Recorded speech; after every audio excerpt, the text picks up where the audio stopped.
गलती हो गई मुझसे, जानती हूँ। गलती पर मैं ही हूं, जानती हूँ। खुद का दिफा नहीं करूंगी। काश कि मैंने वो सब ना किया होता, चाहे के सामने कोई भी वजह होती। जानती हूँ मैं इस काबिल नहीं थी। आपने मुझे अपने शौहर की खातिर छोड़ा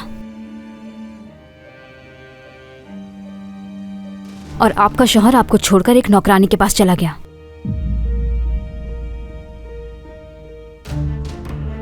आपका शौहर नसरीन को पसंद करता है